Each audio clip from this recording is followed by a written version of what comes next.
सर्वमंगल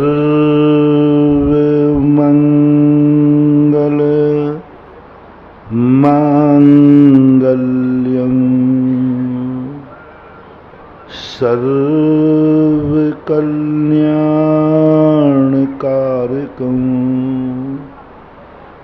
प्रधानं सर्वधर्माणां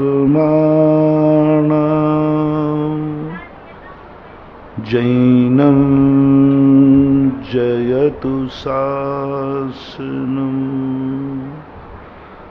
पंच परमेष्टि भगवान की आचार्य श्री कुंद कुंद महाराज की आचार्य श्री गुरुवर विद्यासागर महाराज की।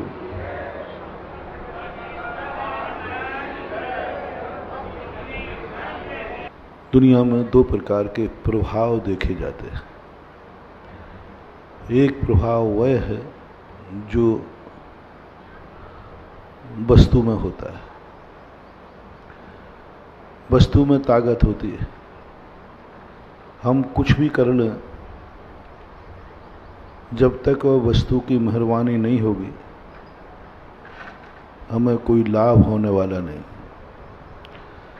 हम सारी दुनिया से कितने भी शक्तियां और लाभ चाहें, लेकिन कितना भी प्रयास करे, वो बीज बोया है तो फसल आएगी, उसकी श्रद्धा से नहीं आएगी, उसकी भक्ति से नहीं आएगी, उसकी मेहनत से नहीं आएगी, उसकी परिश्रम से नहीं आएगी, उसको बीज बोना पड़ेगा।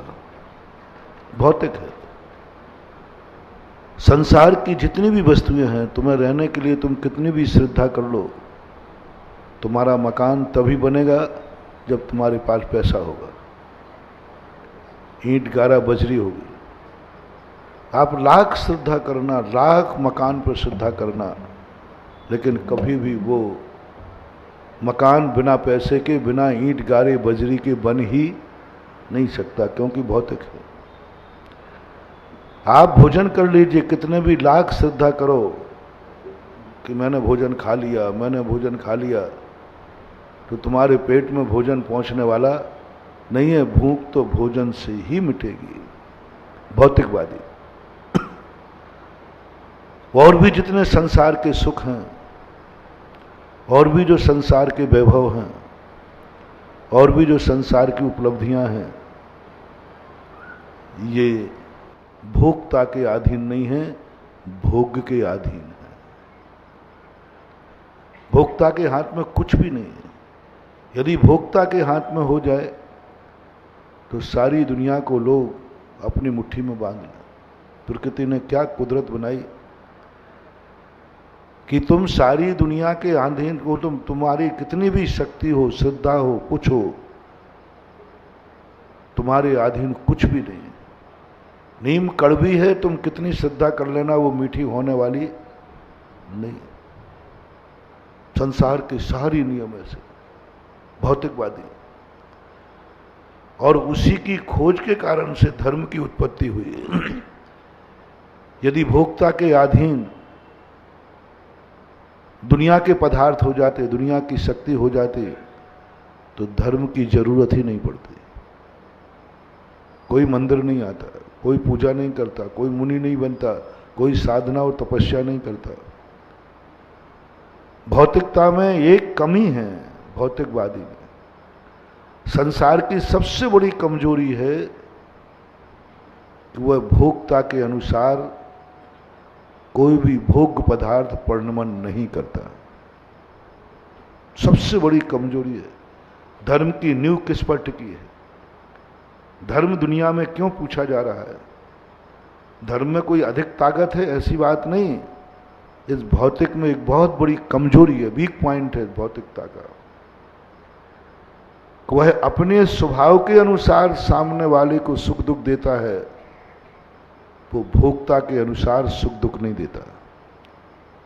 कांटा लगेगा तो तुम्हें दर्द होगा। अब तुम कहो कि नहीं, मुझे कांटा चुभा ही नहीं है, फूल चुभा है, तो कांटा कहता है तुम कितने भी मेरे पर श्रद्धा करो, मैं कांटा था, कांटा ही रहूंगा, वो फूल नहीं बनने वाला। भौतिकवादी में कोई चमत्कार नहीं होता। भौतिकवादी लोग चमत्कार मानते ही नहीं। अतिशय मानते ही नहीं। वो तो कहते जो वस्तु जैसी है वैसा ही फल देगी। कड़वी है तो कड़वा फल देगी, मीठी है मीठा फल देगी। कितने ही आप शक्कर पर विश्वास करो और विश्वास करो मैं नमक खा रहा हूं तो शक्कर मीठी हो जाएगी। कोई लाख उपाय करे नमक के माध्यम से कि मैं नमक नहीं खा रहा हूं, मैं शक्कर खा रहा हूं। नमक पर श्रद्धान कर लो, मैं खाने वाला हूं ना, तो मेरे अनुसार नमक परिणमन कर जाए। पूरा भारत, पूरी दुनिया यदि नमक को शक्कर मान के खाएगी तो स्वाद किसका आएगा? बस वही है ना, उसी का आएगा, खाने वाले के अनुसार नहीं आएगा। यही भौतिकता की सबसे बड़ी कमजोरी है। मैंने सोचा कि संसार की हर वस्तु, इतना बड़ा संसार है, धर्म की उत्पत्ति हुई क्यों? धर्म की जरूरत क्या थी? प्रत्यक्ष से अदृश्य के अप्रत्यक्ष की ओर क्यों? तब मैंने ढूंढते ढूंढते इस सारे संसार का वीक पॉइंट देखा। इस सारे संसार को हे क्यों कहते हैं? इतना सुख दे रहा है फिर भी हे है। इतना सुख दे रहा है फिर भी अपन कहते हैं ये संसार बेकार है। कितना सुख दे रहा है, अपन को जिंदा रखे, शरीर दिया, श्वास दिया, भोजन दिया, क्या क्या नहीं दे रहा है संसार, और फिर भी इसकी निंदा। फिर भी संसार की जहां देखो वहां बुराई होती है। आखिर क्या कारण? सब कुछ होकर के भी मूल एक कारण है कि ये भोक्ता के अनुसार परिणमन नहीं करता, अपने स्वभाव को कभी छोड़ता नहीं है। स्वभाव को नहीं छोड़ता। नमक है तो है, मिट्टी है तो है, आग है तो है। लाख उपाय करो आप आग को छूने का, आग का स्वभाव क्या है? जलाना। भौतिकवादी की बात कर रहा हूं। आग है, कितना भी विज्ञान, कितना भी लाख उपाय कर ले, अपन लाख उपाय करें, ये अग्नि नहीं है, ये जल है, और अग्नि को उठा लेना, आज जलेगा कि जलेगा? आप संसार में एक पत्थर है, ठोकर लगेगी, पैर टूटेगा। आप आकाश से गिरोगे, आहा, कल जो घटना घटी, हृदय विदारक। मैंने पहली बार देखी ऐसी घटना। कल जो सूरत के अंदर कांड हुआ, बच्चे ऐसे टपक रहे, ऐसे टपक रहे, ऐसे टपक रहे, आग लगी, खिड़की में से कूद रहे, मरेंगे तो मरेंगे भगवान भरोसे। और तीसरी चौथी पांचवी मंजिल कौन सी थी? हाँ? और ऐसे गिर रहे, वो तो ऐसे गिरते, मैं तो देख के दंग रह गया। ऊपर से गिर रहे। अब उनका गिरने का, मैंने कहा गिरने कारण क्या?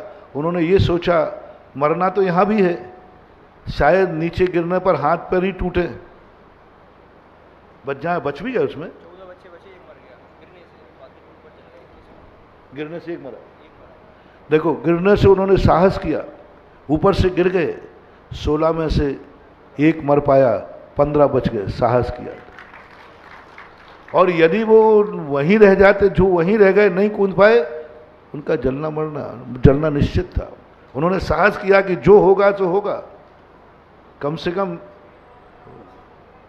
तो पैर टूटना था तो टूटा, कोई नहीं रोक सकता। कितनी श्रद्धा, लोग खड़े सोच रहे हैं मैं भी भावना वाले, भगवान ये बच जाएं, लेकिन कुछ नहीं होगा। भौतिकवादी कहता है मैं तुम्हारे अनुसार परिणमन नहीं करूंगा। भौतिकवाद क्यों कहा जाता है? भौतिकवादी इसलिए कहा जाता है कि भोक्ता के हाथ में कुछ भी नहीं है। भोग जिस स्वभाव वाला है, भोग जैसा नचाएगा, भोक्ता वैसा नाचेगा। भोग रुलाएगा तो भोक्ता रोगा, भोग हंसाएगा तो भोक्ता हंसेगा। जो कुछ भी है सब भोग पदार्थ के अनुसार। अब भोग पदार्थ अपने देख लो, आंखों का जो सामने दृश्य देख रहे हैं वो रुलाएगा तो रुलाएगा। कानों में जो शब्द आएगा वो शब्द वही आएगा, परिवर्तित नहीं हो सकता। सामने वाले ने गाली दी और वो गाली कान में आते आते प्रशंसा बन जाए। भौतिकवादी गाली दी सामने से, और तुम्हारे कान में आते आते वो गाना बन गया। दी क्या थी? गाली, और कान में आते क्या बन गया? गाना। ऐसा कभी हुआ? नहीं होगा। दुर्गंध यदि सामने है वो सुगंध में परिवर्तित नहीं हो सकती। दुर्गंध निकल रही है, तुम्हारी नासिका तक आते आते सुगंध हो जाए और तुम लाख सुबह करो मैं सुगंध को कर रहा हूं सुगंध, तो भी वो दुर्गंध ही आएगी। इतनी रसना में, खाने में, छूने में, गरम है गरम ही है, ठंडा ठंडा ही है, कोई परिवर्तन अपन नहीं कर सकते। ये संसार की कमी के कारण से इस संसार को जड़ कहते हैं, संसार को धोखेबाज कहते हैं। बनारसी दास ने कहा ना, धोखे की ठाठी। ये संसार क्या है? धोखे की ठाठी। इस पर कितना भी तुम प्रयास करो, कितनी भी पूजाएं कर लो, कुछ भी कर लो, ये अपना स्वभाव छोड़ने वाला नहीं है।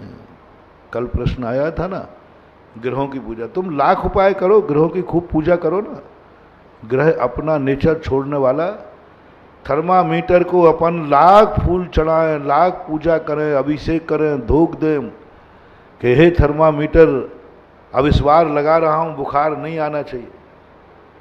अपन ने थर्मामीटर की पूजा कर ली, तिलक पत्र लगा दिया, ओए भगवान, हे थर्मामीटर देवता, अभी मैंने कल लगाया था तो 104 आया, और खूब अपन पूजा करते 24 घंटे। शांति धारा भी कर देंगे उसकी अपन, उसी की। और ये थर्मामीटर आज जो लगाऊं तो बिल्कुल 98 आना चाहिए। कभी संभव होगा? असंभव। थर्मामीटर कहता है कि तुम लाख पूजाएं मेरी करो, मेरा स्वभाव तो है, बुखार है तो बुखार बताऊंगा और नहीं है तो नहीं। तो मेरी पूजा ना भी करो, मेरी भक्ति ना भी करो, तो भी मैं तो बुखार नहीं है तो नहीं बताऊंगा। मैं ऐसा हो कि जो मेरी पूजा करता हो उसका बुखार नहीं बतावे, और जो बुखार पूजा नहीं करे उसका बुखार बतावे। ऐसा कोई थर्मामीटर बनाया तक? हो ही नहीं सकता, वो तो भौतिक है, जड़ है। कैसी बातें अपन करते। ऐसे ये ग्रह हैं, अपन इनकी कितनी पूजा कर ले, शनि ग्रह की, राहु की, केतु की, मंगल की, लाख पूजाएं करो, ये थर्मामीटर की पूजा के समान है। ये कभी भी कुछ भी तुम्हारे ऊपर प्रभावकारी नहीं। कितनी पूजा कर लो, ये तुमसे खुश होने वाले नहीं, और कितने ही तुम इनको गालियां दे दो, ये कभी नाराज होने वाले नहीं, क्योंकि इनको गाली से और प्रशंसा से कोई मतलब ही नहीं है, जड़ है। उनका तो नेचर है कि हमें स्वभाव दिखाना है। सूर्य की अपन कितनी पूजा करें, लोग सूर्य को कितनी गाली दें। जो लोग सूर्य की पूजा नहीं करते, क्या उनके आंगन में प्रकाश नहीं होता? और जो सूर्य की पूजा करते होंगे उनके घर में 24 घंटे प्रकाश रहता होगा? नहीं। कितने देश हैं जो सूर्य को पूजते हैं? 5-7 देश। कोई सूर्य को नहीं पूजते, फिर भी सूर्य वहां भी प्रकाश दे रहा है कि नहीं? और भारत देश पूजता है तो कौन से घंटे ज्यादा हो गए? है ही नहीं, सूरज के लिए मतलब ही नहीं। तुम पूजा करो या ना करो, मेरा स्वभाव तो प्रकाश देना है तो देंगे। नदी कभी नहीं कहती है कि मुझे कौन पिएगा। पापी भी पी रहा है पानी, पुण्यात्मा भी पी रहा है। हम लाख पूजा करें पूर्ण नदी की, कुछ नदी हमें अधिक ठंडा पानी दे देगी, और कोई नदी की पूजा ना करे उनके सामने उबल पड़ेगी? नहीं। हवाएं देख लो, हर को श्वास दे रही है, पापी भी श्वास ले रहा है, पुण्यात्मा भी ले रहा है। वायु को देवता मानने वाले को भी वही श्वास, और नहीं मानने वाले को भी वही श्वास। पृथ्वी का देख लो, सबको एक ही। पांचों तत्व प्रकृति नेचुरल जितने हैं, इनकी पूजा करने की जरूरत ही नहीं है, इनकी निंदा करने की भी जरूरत नहीं। इन ग्रहों की आदि की ना तो निंदा करो ना प्रशंसा करो, क्योंकि निंदा प्रशंसा से परे, निंदा प्रशंसा से दो व्यक्ति परे रहते हैं, या तो जड़ मूर्ख और या फिर चेतन वीतरागी, दो ही है। निंदा प्रशंसा पूजा पाठ सबसे कोई ख्याति पूजा लाभ से दो ही व्यक्ति है, या तो बिल्कुल मूर्ख है, जैसे अपन कहते बेश्रम, मोटी चमड़ी, कोई फर्क नहीं पड़ता, वो तो अपनी मस्ती में, और या फिर परम वीतरागी पूजनी चेतन स्वरूपी आत्मा जो है ऐसी दशा हो जाए तो पूज्यवर कुंद कुंद भगवान ने कहा कि जहाँ आह क्या दशा वर्णन किया। ऐसी पंक्तियों को पढ़ कर के कई बार ऐसा आता है, हे पूज्यवर आपने मेरी दशा क्या सोची थी, मैं तो यहाँ तक अभी पहुँचने में बहुत दूर दिख रहा हूँ, बहुत दूर दिख रहा हूँ। जब कुंद कुंद को पढ़ते हैं अपने आत्मा का स्वरूप, कुंद कुंद को पढ़ते हैं जब अपने मुनि पद का स्वरूप, कुंद कुंद को पढ़ते हैं अपने मन वचन काय का स्वरूप, कुंद कुंद का पढ़ते हैं अपने रत्नत्रय का स्वरूप, तो ऐसे लगता है कि अभी अपन इससे बहुत दूर है। मोक्ष मार्ग से दूर नहीं कह रहा हूँ। मोक्ष मार्ग में दो व्यक्ति होते हैं, एक शुद्धोपयोगी और एक शुभोपयोगी। चरणान योग आदि के अनुसार तो अपन प्रशंसनीय है, कम नहीं है, बहुत कुछ काम है, ध्यान रखना। चरणान बहुत बहादुरी है। देवसेन आचार्य कहते हैं इस पंचम काल में ये शरीर अन्न का कीड़ा है, हीन संगनन है, फिर भी कोई मुनि व्रत धारण कर लेता है, तो इससे बड़ा बहादुर कौन होगा। ऐसा वर्णन किया, ऐसा वर्णन किया, ऐसा दशा प्राप्त कर कौन होगा इससे बड़ा। अरे वो तो छोड़ो, 12 व्रत लेने वाले की प्रशंसा की, वो तो छोड़ो, एक रात्रि भोजन त्याग दिया श्यार ने उसकी प्रशंसा की, वो तो छोड़ो, एक मछली का त्याग कर दिया उसकी प्रशंसा की, एक अनंत चौदस का अकेला त्याग कर दिया उसकी प्रशंसा की, कौए का मांस त्याग कर दिया उसकी भी जय जयकार कर दी। कितनी बार किसका त्याग, कौए के मांस का त्याग और प्रशंसा। ओहो धन्य है, बहुत बड़ी बहादुरी कर ली। ओहो शास्त्रों में उसकी गजब की प्रशंसा की, देखो तो सही, इधर आओ, सबको बुलाया, बोले क्या बात है, अरे देखो एक महात्यागी आया है, बड़े बड़े आचार्य उसका नाम लिखते फिर रहे हैं, कादर भील नाम लिख रहे हैं, कादर भील, आओ डिंडोरा पीट रहा है, हजारों साल से लोग उसकी कथा रट रहे हैं, कर इधर आओ, देखो एक महात्यागी आया। सब लोग इकट्ठे हो गए बेचारे, महात्यागी आया है, देखो सब लोगों को दिखा रहे।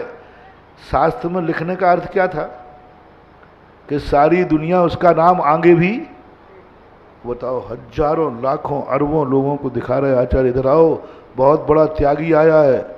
सब पहुंच गए, बोले साहब इसने क्या त्याग किया, बोले कौए का मांस।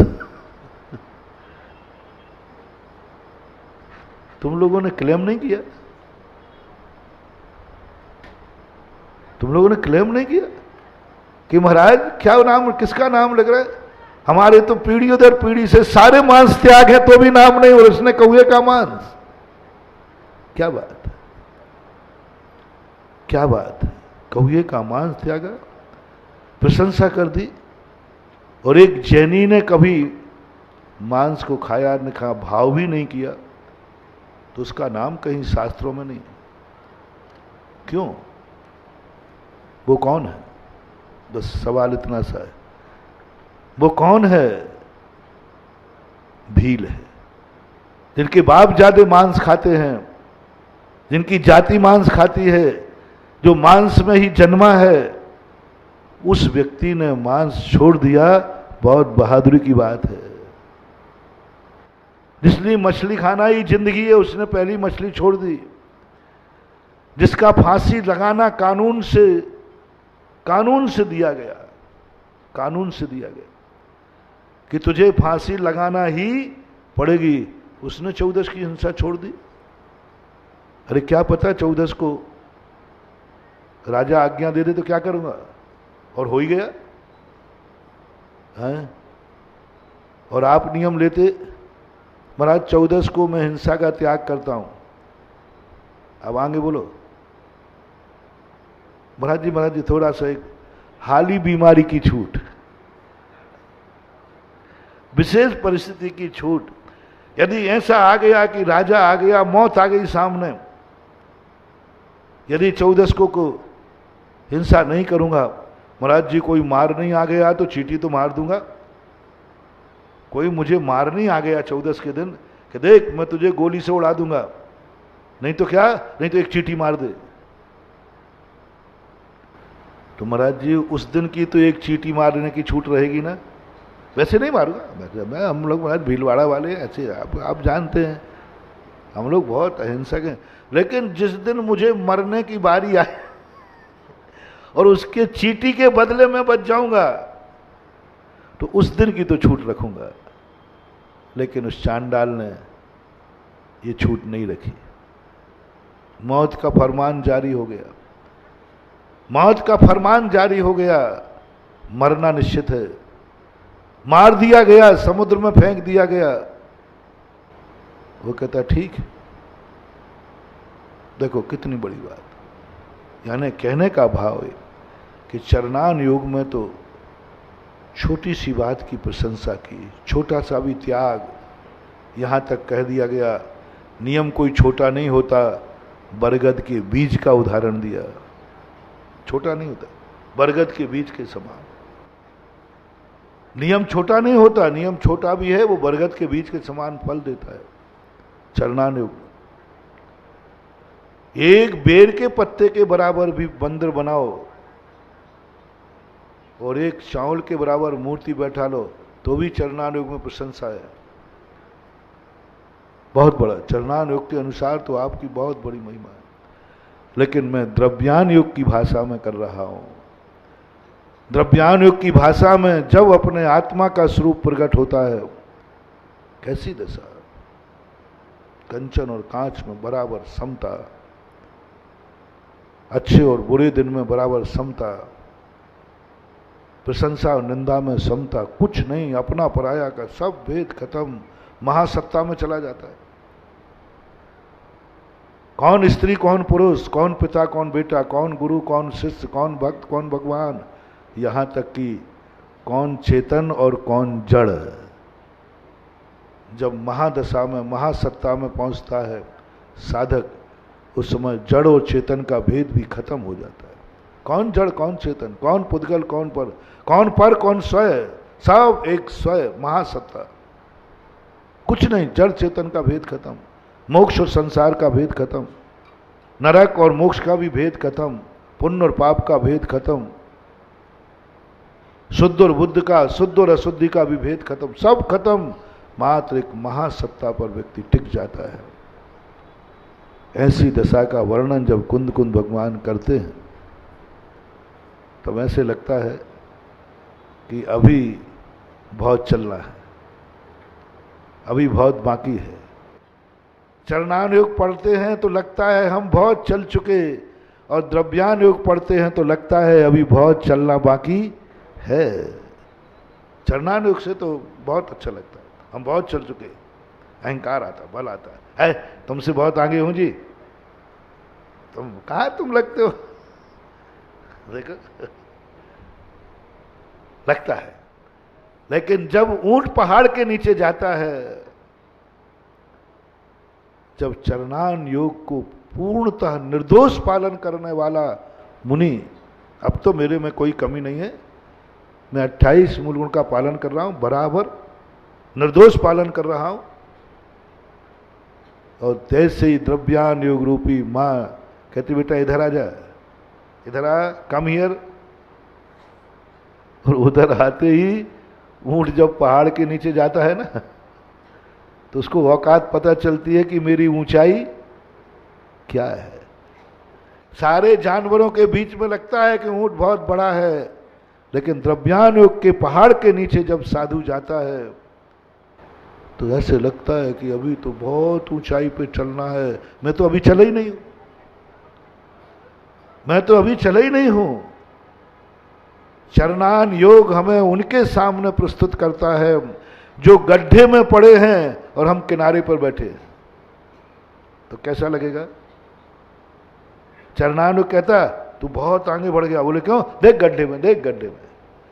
गड्ढे में पड़े लोगों के सामने जब मैं खड़ा होता हूं तो ऐसे लगता है कि मैं बहुत आगे पहुंच गया, और जब पहाड़ के ऊपर पड़े हुए महामुनिराजों को देखता हूं तो अभी लगता है कि मैं तो जमीन पर खड़ा हूं, एक कदम भी नहीं चला। द्रव्यान योग को पढ़ने के बाद अनुभव में आता है मैं अभी जमीन पे खड़ा हूं, चढ़ने का सवाल ही नहीं उठता। ऐसी दशा उन चैतन्य प्रभु आत्मा की जब स्वभाव में लीन होता है वो।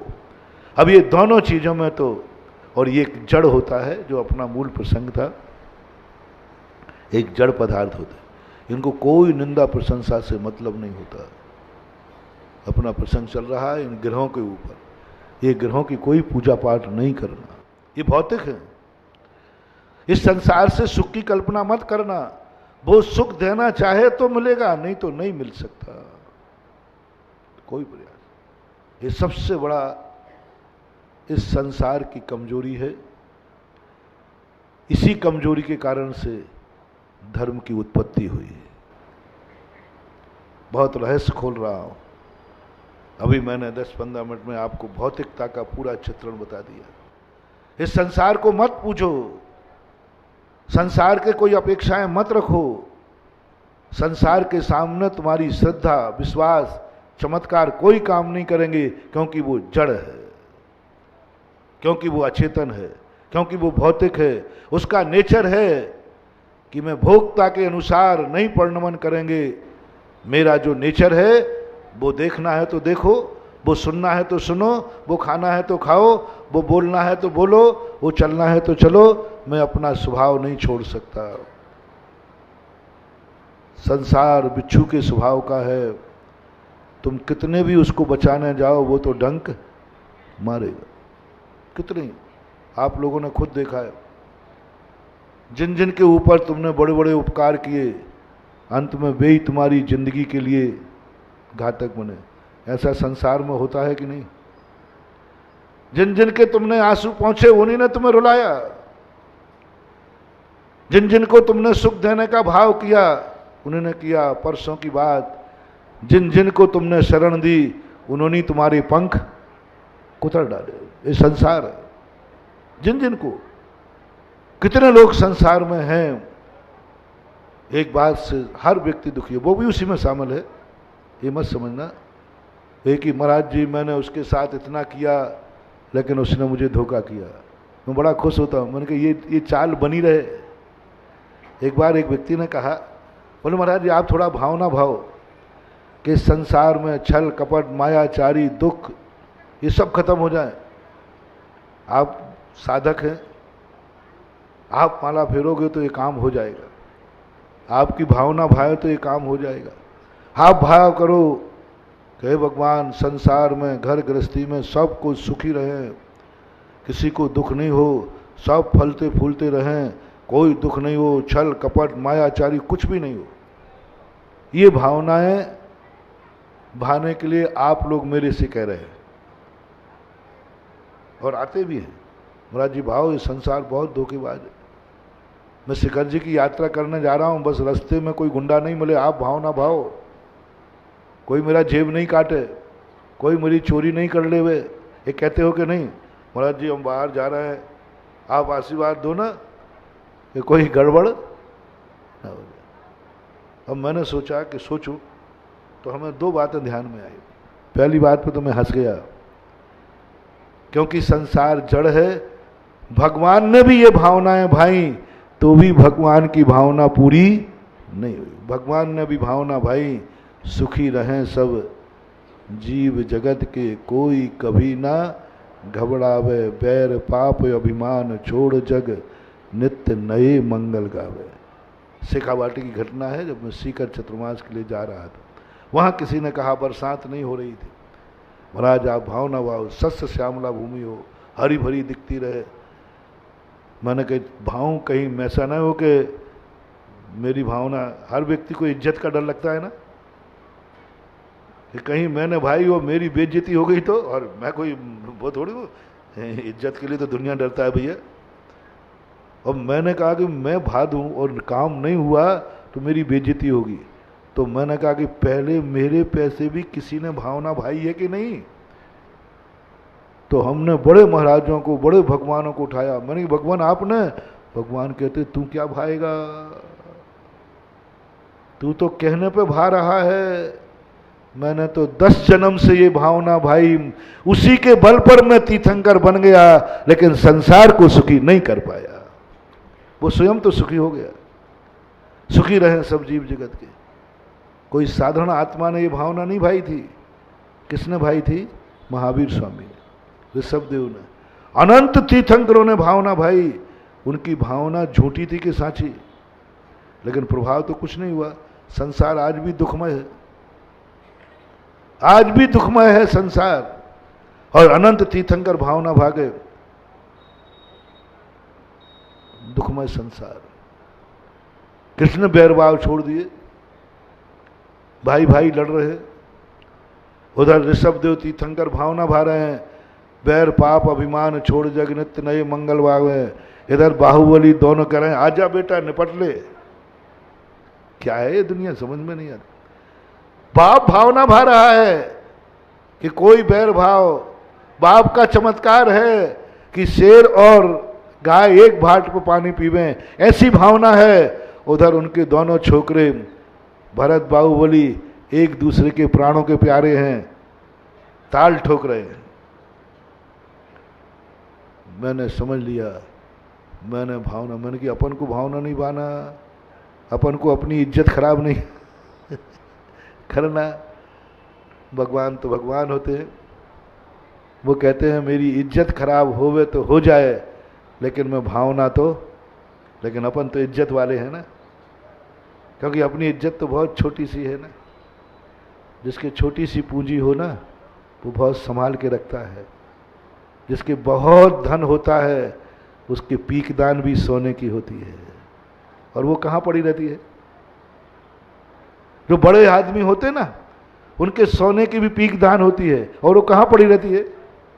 टेबल पे यूं खुली। उनको डर ही नहीं कोई ले जाएगा, ले जाएगा ससुराल ले जाएगा, और क्या होगा।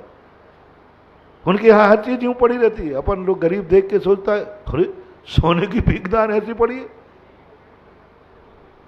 ये बहुमूल्य चीज ऐसी पड़ी है बड़े आदमी की, कोई फर्क नहीं पड़ता।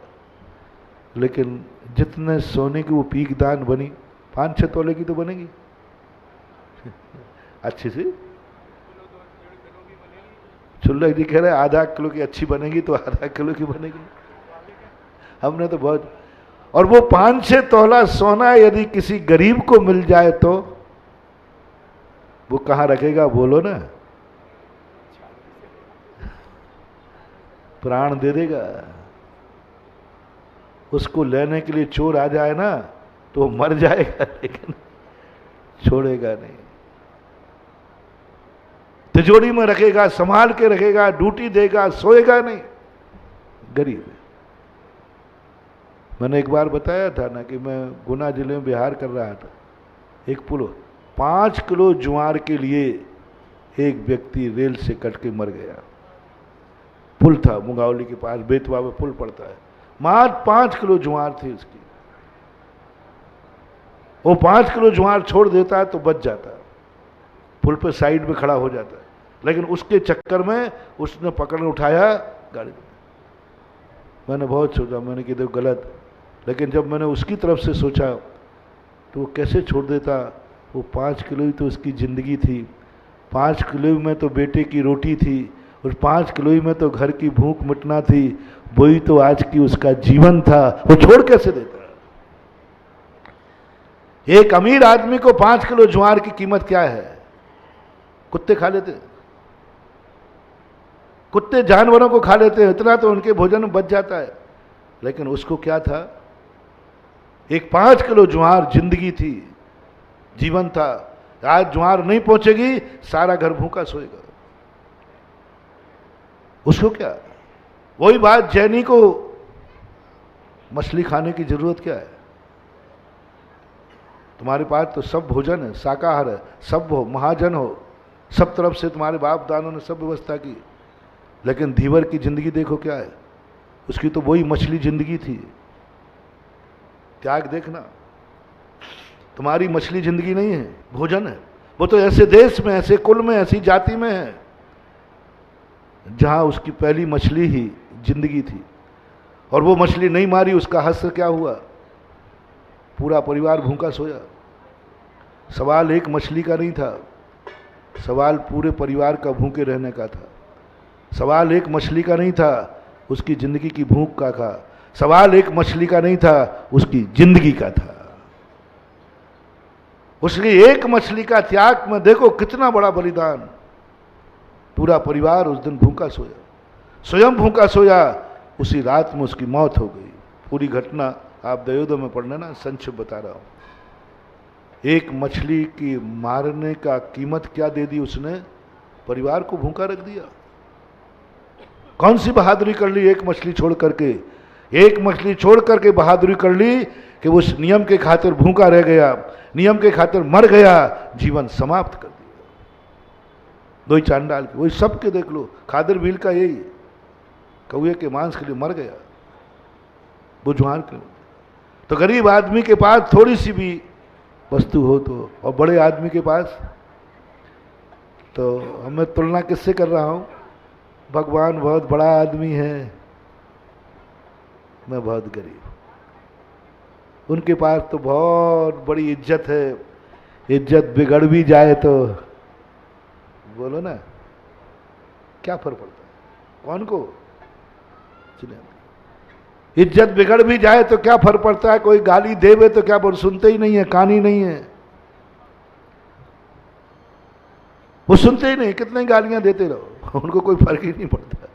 बेरा आदमी को गाली देवे, सुनते ही। भगवान सुनते ही नहीं, वो तो अपनी आत्मा में लीन हो गए, आत्मस्थ हो गए। देते रहो गालियां, उनको क्या फर्क पड़ने वाला? सूरज पर धूल फेंकने से क्या फर्क पड़ने वाला है? कोई फर्क नहीं पड़ता।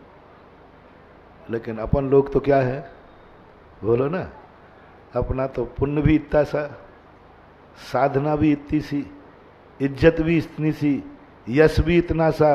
अपन को तो वो उतना ही सा तिजोरी में संभाल के रखना है, क्योंकि कहीं कोई ले नहीं जाए। उनको तो क्या। तो मैंने तो कह दिया, भैया मैं तो भावना नहीं भाऊंगा, क्योंकि पूरी होना ही नहीं है। तो कम से कम ये तो रहेगा, इज्जत तो बनी रहेगी। वो तो महाराज ने भावना नहीं भाई, नहीं तो। और मुझे मालूम है भावना भाने पे भी नहीं होना, लेकिन एक यश तो मिल गया। वो तो महाराज जी भावना नहीं भा रहे, नहीं तो बरसात तो कल ही आ जाए। देखना पॉलिसी, देखना मोनोपोली, गरीब की मोनोपोली, छोटा सा पुण्य जिसकी मोनोपोली।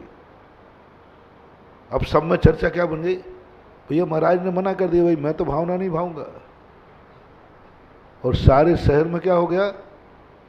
वो तो महाराज भावना नहीं भा रहा, नहीं तो पानी कल बरस जाए। एक बार भावे तो सही। और सत्य ये है कि मुझे अपनी औकात पता है, भावना बहाने के बाद भी नहीं बरसना। नहीं बरसना, बरसेगा नहीं। तो अपनी इज्जत खराब क्यों करूं? और दूसरा, पर इसके कारण से तो हम रिजेक्ट हो जाते हैं। तो इज्जत के कारण भावना नहीं भा रहा है। होशियार जो व्यक्ति होता है ना, वो बहुत कुशल होता है। अपन लोग कन्हैया के समान। तूने भावना क्यों नहीं भाई? जब सब कह रहे थे, सभी लोग कह रहे हैं, आरोप लगा रहे, महाराज भावना नहीं भा रहा इसलिए पानी नहीं बरस रहा है, तुझे क्या बिगड़ रहा है? तो शायद ऐसा भाव रखता तो मुझे जिनवाणी डांटती, जिन धर्म डांटता, जिन भगवान डांटते। तेने भावना नहीं भाई इसलिए पानी नहीं बरसा, सब लोग कह रहे हैं। अब भगवान से कैसे बचूं? तुम्हें तो मैंने चकमा दे दिया, अब भगवान से कैसे बचूं? मैया मैं नहीं माखन खायो, मैया मैं नहीं माखन खायो। तो मैंने भगवान से कहा, भगवान मैंने इसलिए भावना नहीं भाई, आप सुनो, आप सुनो। कन्हैया मम्मी को समझा रहा है और मैं भगवान को समझा रहा हूं। देखो तो सही भेड़ी औकात। जिनवाणी मां को समझा रहा हूं मैं, देखो मेरा हौसला देखो। कन्हैया यशोदा मैया को, मैया सुन पहले मेरी बात सुन, तू समझती तो है ही नहीं। हाँ हाँ, बारे बात छोकरे, मैया समझती नहीं है। वारे वाह, भगवान समझते ही नहीं है। भगवान सुनो, मैंने क्यों भावना नहीं भाई? भगवान आप समझते तो है नहीं मेरी बात, आप डांटने लग जाते। कौन से कह रहा हूं?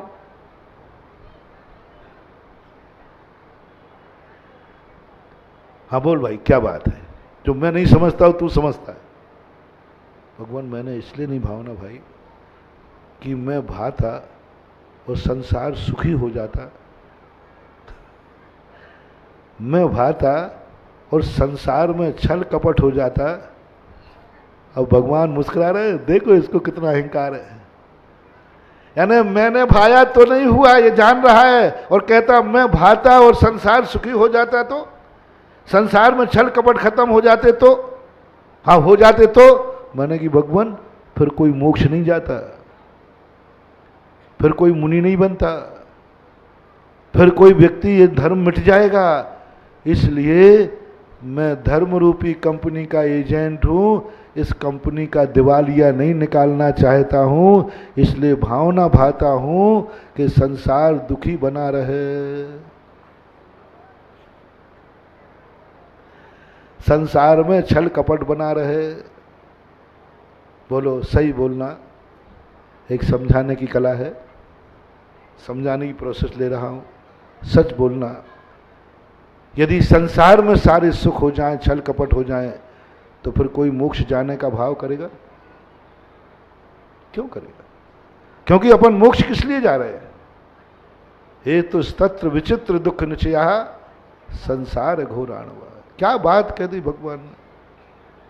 हे भगवान मैं ना स्नेहा शरणम प्रयांति भगवान पादद्वयम ते प्रजा। हे भगवान कुछ पाने के लिए मैं नहीं आया हूं, ना स्नेह और मोह के कारण आया हूं। हेतु तत्व विचित्र दुख निचया संसार घोराणवा। कितनी जबरदस्त बात है। ये पंक्तियों को मैं सोचता हूं कि हे भगवान इस संसार के दुख रूपी सागर से घबरा गया हूं मैं, संसार के धोखे दगाबाज से घबरा गया हूं मैं, इस संसार के कष्टों से घबरा गया हूं, उन दुखों से घबरा करके तेरे चरणों में आया हूं, मोक्ष मार्ग में आया हूं। बोलो भैया मोक्ष मार्ग में आने का कारण क्या है?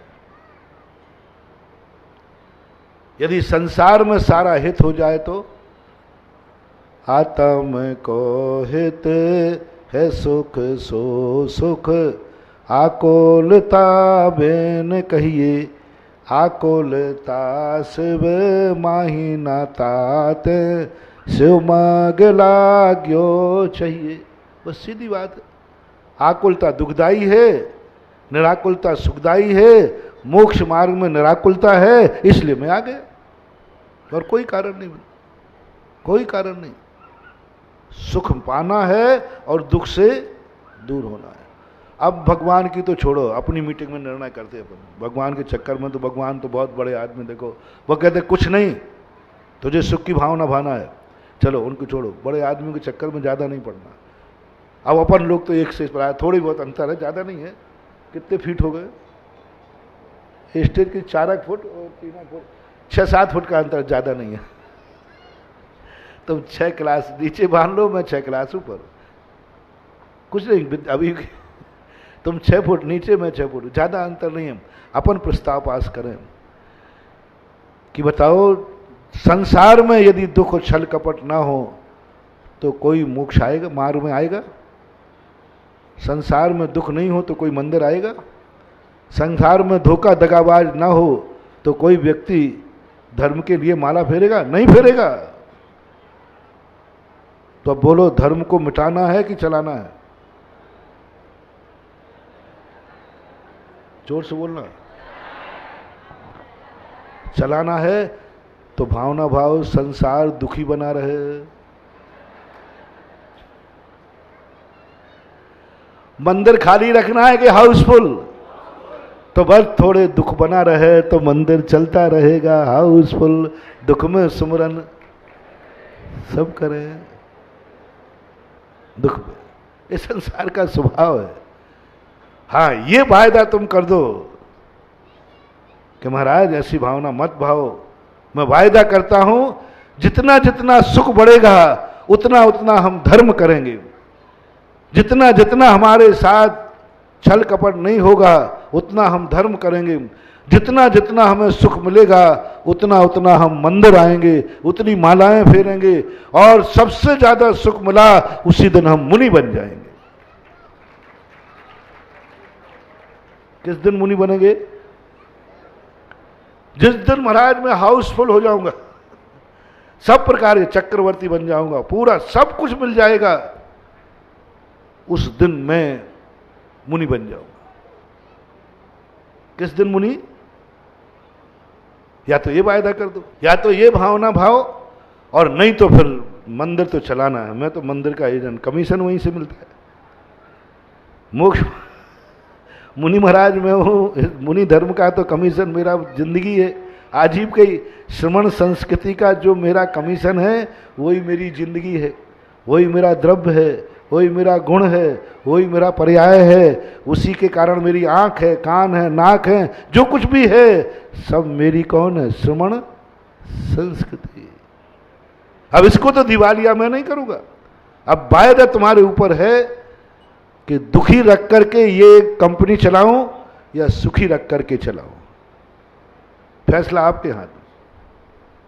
कंपनी तो चलेगी पक्का। वे तो मैं जब तक जिंदा हूं मंदिरों की श्रमण संस्कृति कंपनी का दिवालिया नहीं निकलने दूंगा, ये मेरा वायदा है। मंदिरों को खाली नहीं होने दूंगा जब तक मेरे घट में श्वास है। और तुम्हें मालूम है जिस मंदिर में मैं पहुंच गया अब वो मंदिर छोटा पड़ेगा ही पड़ेगा, खाली नहीं रहने दो। कोई ये नहीं कह सकते मंदिर तो बन गया लेकिन अभिषेक करने वाले है ही नहीं। महाराज जी आप भीलवाड़ा में इतने मंदिर बना रहे, पुजारी तो कोई ये जवाब करके दे देवे कि भीलवाड़ा में आपने मंदिर तो बनाया लेकिन अभिषेक करने वाले तो है ही नहीं। है जवाब? सारे मंदिर हाउसफुल चल रहे हैं और अभिषेक के समय तो कम पड़ते हैं। इस मंदिर को जब मैं पहले दिन आया देखा, महाराज जी मंदिर तो बहुत बड़ा बहुत विशाल बना। मैंने कहा सुबह आना, तो सुबह आए, बाहर से दर्शन किए 1 घंटे तक, अंदर ही नहीं आ सके क्योंकि मंदिर सुबह से। तो चिंता मत करना, मैं मंदिरों को तो जीवित रखूंगा और मंदिरों को हाउसफुल करूंगा, श्रमण संस्कृति की रक्षा करूंगा, चाहे कोई कुछ भी कर ले, कितना ही कर ले।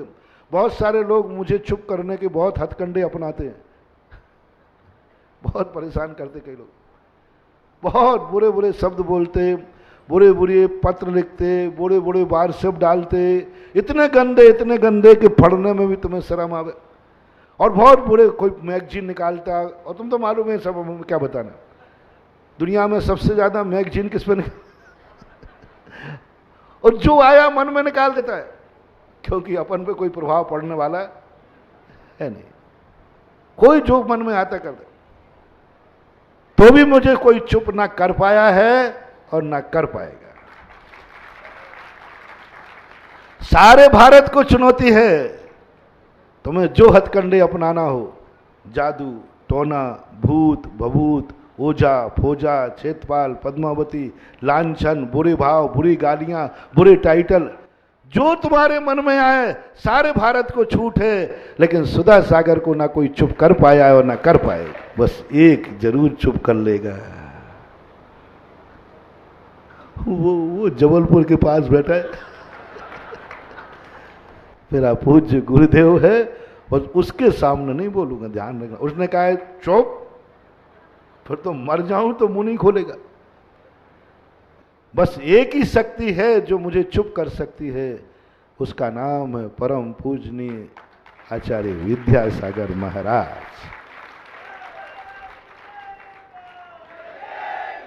और गजब तो ये, वो मुझे चुप करते ही नहीं। एक व्यक्ति मेरी FIR लिखाने गया आचार्य की बात, बहुत पहले की शुरू की बात है।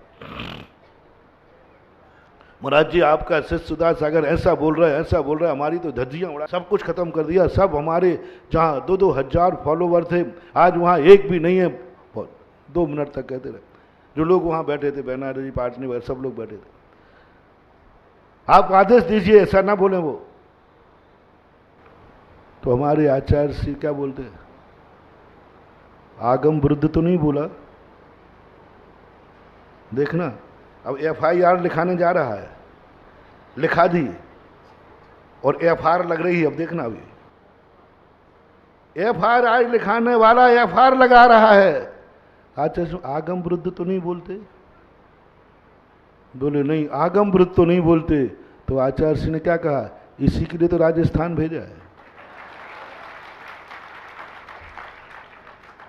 बस आगम वृद्ध बोले तो वो कैसेट ला के सुना देना और आगम दिखा देना, मैं उसको आदेश दे दूंगा, आगम वृद्ध बात मुझसे नहीं करना। अब बोलो, मुझे बोलने की छूट दी गई है कि मौन रहने की? जल्दी बोलो। अब जाओ बेटा, लिखाओ FIR, FRR लगा। अब FRI लिखाने वाला कह रहा है नहीं, आगम वृद्ध तो नहीं बोलते। तो FR लग गई कि नहीं? आगम वृद्ध, बस आगम वृद्ध नहीं बोलना, बोलने की शैली तो अपनी अपनी अलग है। आगम वृद्ध नहीं होना चाहिए। और मैं जो कुछ भी बोलता हूं सारी दुनिया से कहना है, जब चाहे जहां चाहे से किसी बात को यदि आगम वृद्ध लगे तो मेरे पास आके बता देना, मैं तुरंत अपनी बात को वापस ले लूंगा। और आगम वृद्ध नहीं है, ना तो आज ली है और ना केवल ज्ञान के बाद लूंगा। और तुम मुझे चुप करने, अरे फुलझड़ी की आंख से डराते हो क्या तुम मुझे? फुलझड़ी की आंख से डराते हो क्या तुम मुझे? मैं वो हूं जो ज्वालामुखी की आग में लौट आया हूं। ज्वालामुखी की आग में लौट आया हूं। फुलझड़ी की आग से डराते हो क्या तुम मुझे? कोई फर्क नहीं पड़ता, वहां कोई चुप नहीं कर सकता। ये दहाड़ जब से शुरू हुई है, ये दहाड़ केवल ज्ञान पर जाके रुकेगी। निकालो तुम पेपर, निकालो बाहर से, निकालो जो तुम्हें बकना है बको। मैंने पहले ही कहा, हाथी को देखकर कुत्ता ना भौंके तो नकली हाथी, और हाथी मुड़कर कुत्तों को देखे तो नकली हाथी। भौंकेगा, वो तो स्वभाव है। इसका अर्थ है ओरिजिनल हूं तो भौंकेगा। चुप करना चाहते, आप भी मुझे चुप नहीं करना। भीलवाड़ा वालों ने भी सिर फोड़ लिया, करेंगे क्या ये? सिर फोड़ लिया, सब खूब फोड़े। यहां भी कोई नरियल नहीं फोड़े, सिर फोड़े हैं। लेकिन ये पहाड़ ज्यों का त्यों। सिर फोड़ने वालों के सिर ही फूट गए, पहाड़ का कुछ नहीं बिगड़ा। इसलिए बंधुओं, मैंने पहले साची कहना, खुश रहना, पहले कह दिया, जिस कंपनी का मैं एजेंट हूं उसको दिवालिया तो नहीं होने दूंगा। यानी मंदिर में तो तुम्हें बुलाऊंगा बेटा, बुलाऊंगा। वो तो मेरा वादा है, क्योंकि मेरा सारा का सारा जिंदगी क्या है, और श्रमण संस्कृति का झंडा लहराऊंगा, उसको भी झुकने नहीं दूंगा, ये भी वायदा है। अब इसमें कोई डिस्टर्ब मत करना। मैंने क्या कह दिया भीलवाड़ा वालों, मैं सबको एक दिन मंदिर बुलाऊंगा, धूप कराऊंगा, और ठान लूंगा तो अभिषेक भी कराऊंगा, और तुमसे कराऊंगा। और तुमसे किनसे कराऊंगा भैया? तुमसे, भीलवाड़ा वालों। और तुमसे माला भी फिरवाऊंगा। मैं बहुत जिद्दी साधु हूं, माला भी फिरवाऊंगा, जय जय गुरुदेव और अनंत भगवान की भक्ति भी करवाऊंगा, भक्तांबर भी पढ़वाऊंगा, शाम के 48 दीपक भी जलवाऊंगा, जो जो ठान लूं। बस अब ये तो तुम्हें निर्णय हो गया। भीलवाड़ा वाले जानते भी हैं, हमारी आदत जान गए ना, मैं जो ठान लेता हूं वो करता हूं कि नहीं, पहले बताओ। अच्छा, जो बोलता हूं वो करता हूं कि नहीं? बोलते नहीं जोर से? हाँ, आप लोग और बोल दो। सब जानते हैं, अपना परिचित स्थान है, कोई नया आदमी तो हूं नहीं।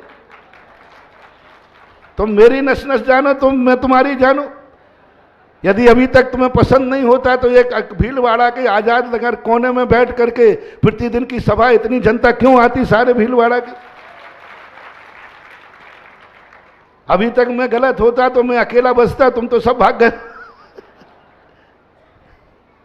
एक बार पता नहीं कैसा स्वभाव है, एक बार एक व्यक्ति बोला, महाराज जी आप बहुत अच्छे, बहुत अच्छे, बहुत अच्छे। अब कितने अच्छे कहा मुझे पता नहीं, आप थोड़ा कठोर बोल देते हो, बस बहुत तिलमिला जाता हो, आप थोड़ा मीठे बोलो। आप बिल्कुल सोने के हो, और सोने में सुहागा और हो जाएगा यदि आप मीठा बोलो। मीठो मीठो बोल थारो काई बिगड़े, ऐसा एक भजन है, कोई तुम लोग गाते हो। अब उसने इतनी प्रशंसा की मेरी, बोले महाराज जी आप 100% है, बस आप थोड़ा सा नम्र शब्दों का प्रयोग करो, लूज शब्दों का प्रयोग करो। अब उसने इतनी प्रशंसा की मेरी कि मैं आ गया बातों में। मैंने कहा भैया ठीक है, बस महाराज जी। उसने इतनी भक्ति, बस महाराज जी मेरा आपको गुरु बनाना आज धन्य हो गया कि आपने ये कह दिया अब मैं मीठा बोलूंगा। और मैंने कहा बिल्कुल, अब बिल्कुल हम कभी नहीं बोलेंगे हे अज्ञानियों, मैं बोलूंगा हो ज्ञानियों। मैं नहीं बोलूंगा कि हे मैं बोलूंगा हे पुण्यात्मा हो भव्य जीव चेतन स्वरूपी भगवान आत्मा हो। और मैंने 8 दिन तक बिल्कुल अपना पूरा रूप बदल दिया। सारे शहर में चर्चा चल गई कि महाराज जी को हो क्या गया, महाराज जी को क्या हो गया। और 8वें दिन वही व्यक्ति आया, बोले महाराज जी हमारी गलती हो गई जो मैंने आपको, आजकल प्रवचनों में मजा नहीं आ रहा है। वही व्यक्ति आ गए, बोले महाराज मजा नहीं आ रहा प्रवचनों में, सारे बाजार में चर्चा है, मजा नहीं आ रहा है। मैंने कहा अब क्या करूं। बोले महाराज जी आप हमारी तरफ मत देखो, आपका जो नेचर है वो ही बोलो, उसी में मजा है